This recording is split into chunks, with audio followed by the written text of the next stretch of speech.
Olá, meu querido, minha querida, seja muito bem-vindo para mais um estudo bíblico aqui da Melk Pomerode. Que legal que você tenha acompanhado a gente já, que bom que você está aqui para poder continuar com a gente o estudo a respeito do livro de Lucas.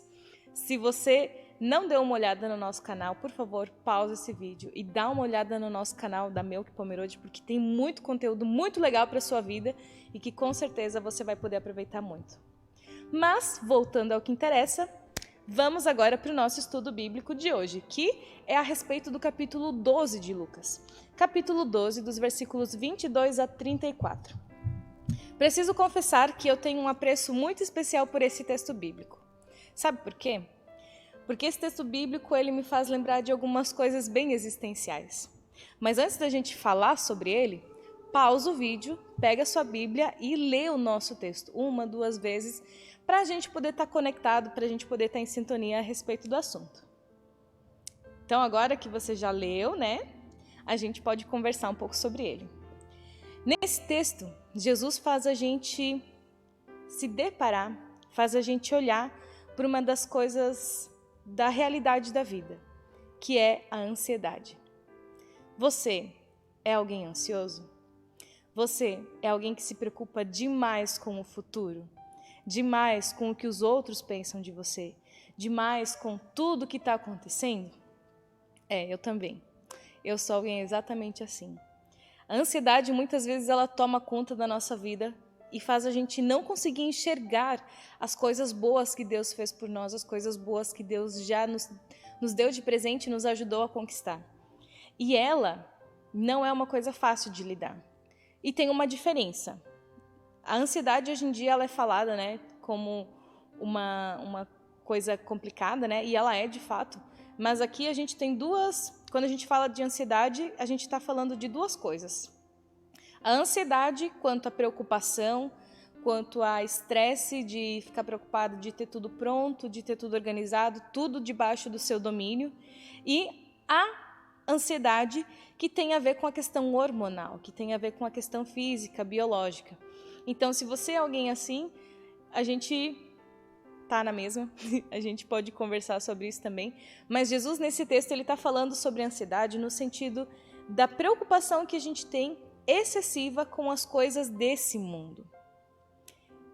Eu não sei você, mas quando eu tenho muitas coisas para fazer durante a semana, eu não consigo dormir direito e eu fico às vezes apavorada, porque eu fico tão ansiosa, com tanta vontade de fazer tudo de uma vez para poder estar tranquila, que eu acabo não aproveitando as coisas que eu tenho a oportunidade de fazer. E Jesus, ele nos dá um alerta para isso. Primeiro ponto interessante do nosso texto de hoje. Lá no versículo 22, você vai perceber que esse texto, Jesus, ele não está falando para uma multidão. Jesus, ele não está alertando sobre o vício da ansiedade para uma multidão, para pessoas que não conhecem a Deus, para pessoas, aleatórias. Ele está falando para os seus discípulos, para as pessoas mais próximas dele, para as pessoas que acompanham seu ministério e a gente pode chamar até de melhores amigos de Jesus, a turma de Jesus. É para essas pessoas que Jesus fala a respeito desse tipo de ansiedade, de preocupação extrema com o que está por vir. E Jesus, ele faz com que os discípulos percebam que quando eles se deixam dominar pela ansiedade, quando eles se deixam dominar por esse mal, eles acabam perdendo a oportunidade de aproveitar a presença de Cristo, a presença de Jesus e também de vivenciar coisas extraordinárias com Deus, de vivenciar aquele momento tão especial. E então Jesus ele apresenta algumas ferramentas para que a gente possa lutar contra esse grande mal que é a ansiedade. Porque, sendo bem sincero, eu e você muitas vezes não temos como lutar contra isso, porque o nosso cérebro não tem botão de desligar, não tem como parar de se preocupar de um momento para o outro. Mas Jesus, então, ele nos apresenta motivos e ferramentas para a gente lidar com essa situação. A primeira coisa é lá no versículo 23. Ele pergunta sobre o que vale mais. Qual é a coisa que tem mais valor na tua vida? E essa pergunta, ela pega profundo lá no nosso ego, no nosso ser. Muitas vezes nós começamos a valorizar as coisas secundárias da nossa vida e deixamos de valorizar aquilo que realmente tem valor eterno, aquilo que realmente faz a diferença na nossa vida. Quando eu e você começamos a valorizar opinião alheia, dinheiro, bens materiais, popularidade, amor de pessoas, né? Amor externo. Quando a gente começa a valorizar essas coisas que vêm em segundo plano e coloca elas em primeiro, a gente vai entrar numa luta incansável, porque essas coisas não dependem de mim e nem de Deus, depende de outros humanos. E deixa eu te contar uma coisa, caso você não saiba. Eu e você somos imperfeitos. E como pessoas imperfeitas, como seres humanos imperfeitos que somos, nós não temos a capacidade de superar e de sempre manter as expectativas dos outros em alta. Nós não temos como sempre fazer aquilo que agrada o outro, que deixa o outro feliz. Eu e você, com certeza, já decepcionamos algumas pessoas. E às vezes, quando isso é uma prioridade na minha vida, ser amado pelos outros, e eu decepciono alguém e eu percebo que eu não sou mais tão amado, eu começo a entrar no buraco da ansiedade e é muito difícil sair de lá. Jesus faz a gente perceber que tem coisas na vida que têm valor eterno e valor passageiro. Por exemplo, quando você morrer, o que você vai levar junto? Essa é uma clássica pergunta que se faz há muitos anos, não fui eu quem inventei. Mas essa pergunta ela é muito importante para o nosso dia a dia, porque se a gente tem a clareza daquilo que a gente leva e daquilo que a gente não leva dessa vida, a gente vai conseguir separar o que tem valor eterno do que tem valor passageiro. Jesus ele nos faz perceber que as coisas que têm valor eterno são a presença dele, o perdão dos pecados e a reconciliação com ele e com o próximo. Ou seja, busca a Deus. Não fica satisfeito em saber de Deus só pelo que os outros falam. Vai ler a palavra de Deus.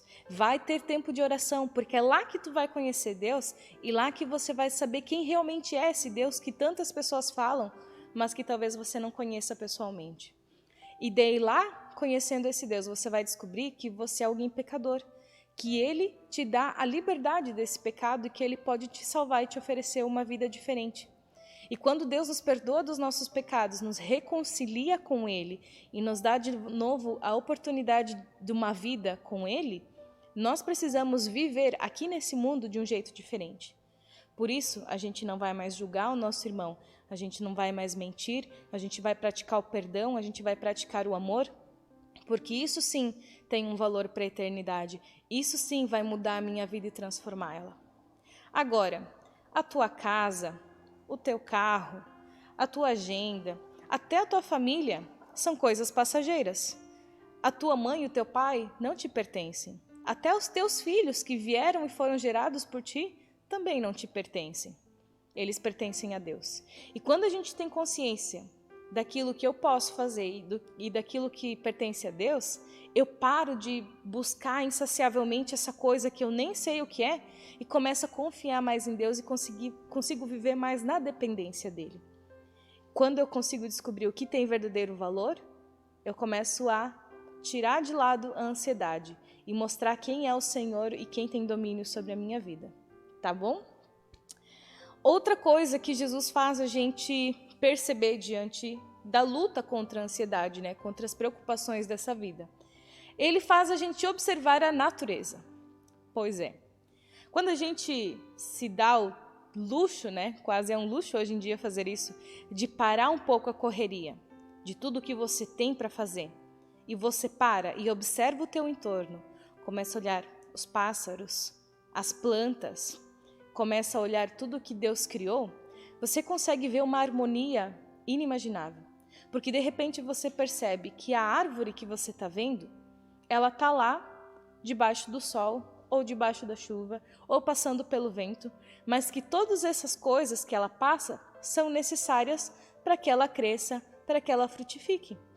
E Deus não deixa faltar nada a ela, não deixa faltar um raio de sol, a água que ela precisa, o vento que ela precisa, para que ela possa servir ao seu propósito, que é crescer, ser forte e frutificar.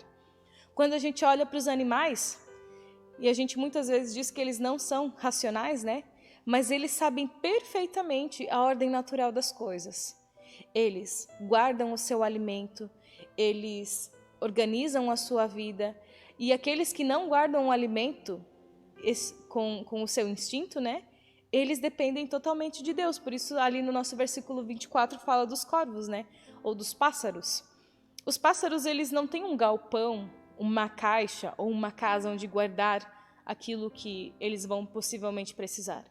Os pássaros, eles simplesmente vivem a sua vida e Deus não deixa nada faltar a eles. Então, se você não conseguiu entender direito aquela primeira parte, para um pouco a tua correria e observa a natureza. E perceba o quanto Deus cuida de tudo para que viva numa perfeita sincronia e o quanto Deus não deixa nada faltar para nenhum deles. O nosso Deus, Ele quer te sustentar dessa forma. Mas para isso você precisa encontrar Ele, você precisa buscar a sua presença e conviver com Ele. Porque quando a gente depende de Deus, é uma coisa bem difícil às vezes de fazer. Quando a gente abre mão de ter o controle da nossa vida e a gente decide depender de Deus, Ele nos dá essa bênção de saber que Ele está cuidando da gente e por isso eu não preciso me preocupar com o meu amanhã, porque o meu hoje e o meu amanhã pertencem a Ele. Eu tenho uma pergunta para te fazer. O que hoje no teu dia a dia tem te deixado ansioso? O que é que você está fazendo da tua vida que não tem permitido que você veja o brilho dela? Eu quero te fazer um convite. Eu quero te convidar a começar a viver plenamente. E para isso você precisa buscar Deus. Porque nós fomos criados por Deus para viver e não para sobreviver a esse mundo. E o meu desejo é que Deus te abençoe nessa reflexão.